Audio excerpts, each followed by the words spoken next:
Welcome into the Kansas City Chiefs Report. I am your host, Harrison Graham. I hope everybody's having a fantastic day. On today's show, Chiefs bounce back candidates, players that didn't play as well as expected last year. You're hoping will bounce back this year. And quite frankly, in some of these guys' cases, you need to bounce back to produce at their various positions. We'll kick things off with Frank Clark, a player that I've been very critical of this offseason, playing that edge spot for this defensive line.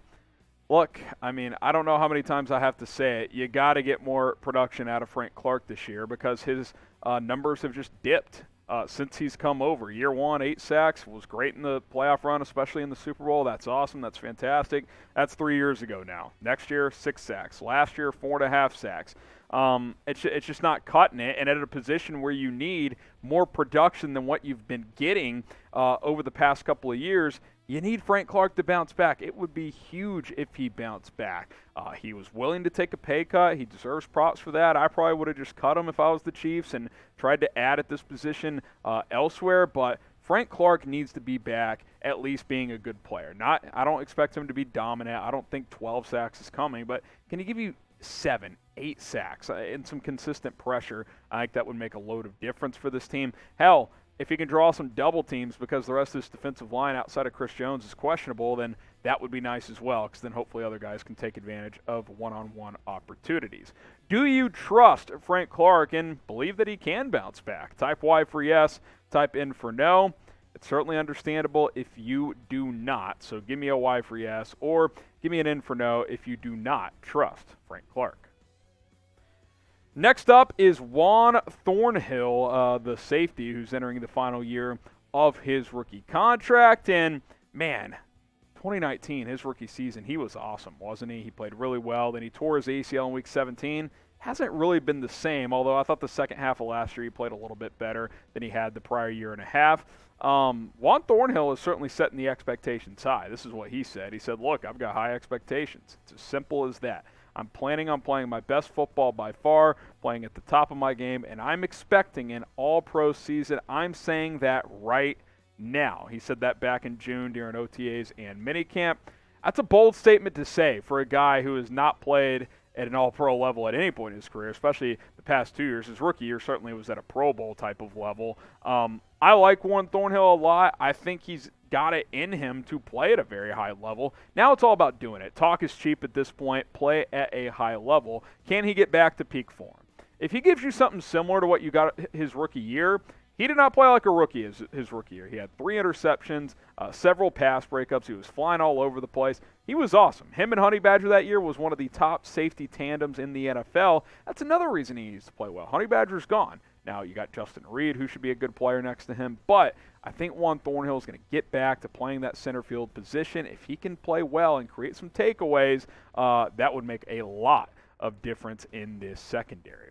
Subscribe to the channel if you are a real Chiefs fan. Hit that big red button and subscribe, and be sure to turn on those notifications. Listen, only 17-18% of you guys have noties turned on because a lot of you guys think if you subscribe, YouTube's always going to send you a message when we post a video. It's actually not true. You got to turn on those notifications. So touch that bell icon, select all, and you will know exactly when we post a video. You also know when we go live, whether we have breaking news or for a scheduled live show, you'll get notified for that as well. So subscribe, turn on noties, youtube.com/ChiefsTV.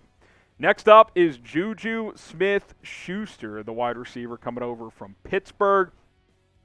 Listen, JuJu obviously has not played with the Chiefs before, so he's not bouncing back from a poor season in Kansas City. He's bouncing back from mostly an injury-riddled year, but even when he did play in 5 games, the production was low, right? I mean, you divide his numbers by 5. Sure, he left some of those games early with injury, but you're talking about 3 catches and about 25 yards per game last year in the 5 games he played. That's obviously nowhere close to good enough or acceptable based on what the Chiefs paid him and based on really what his own expectations should be and probably are. He probably expects to be a 1,000-yard receiver in this league year in and year out. Injuries certainly hurt. They killed his season last year. But he should hold himself accountable and say, yeah, even when I did play, I didn't play that well, and I got to play better as he kind of got surpassed by guys like Deontay Johnson in Pittsburgh. Chiefs brought him in. They were interested the year before, got him this year, and they're expecting big things. I think anything less than 750, 800 yards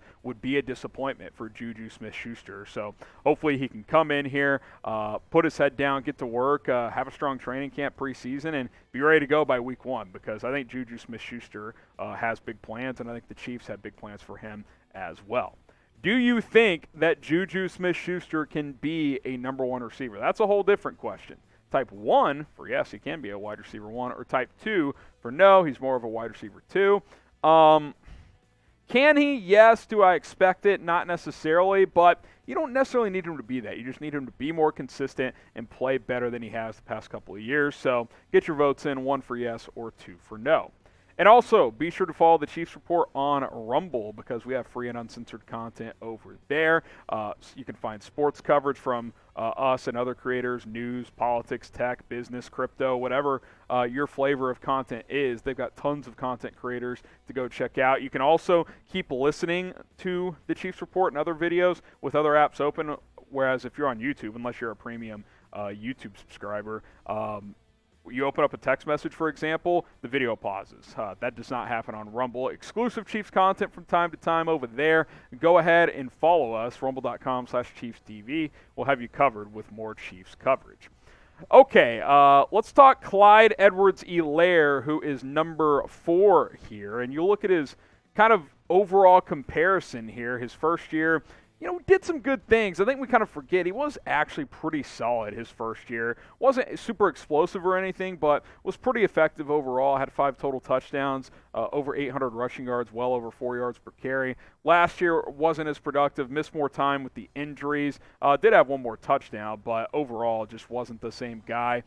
In general, he has been disappointing. This is a make-or-break year for Clyde. I don't think there's any doubt about that. Clyde Edwards-Helaire needs to produce. I'm not saying he needs to be a superstar, but if he wants a future in Kansas City, he's got to give you 1,000 yards rushing and, let's say, 8 touchdowns and be a more reliable receiving threat. I think that is what has surprised me the most, is that they haven't used him a ton as a receiver. I don't know if that's on Clyde, on the Chiefs, or both. But coming out of LSU, that's what I like the most about him, is that you can dump it off to him out of the backfield, kind of a Ray Rice type, throwing the clock back in terms of on-field play, obviously. He can really make an impact in the receiving game, and he just hasn't done much of that. So maybe this is the year that happens. Like I said, I think it's make or break for Clyde in 2022.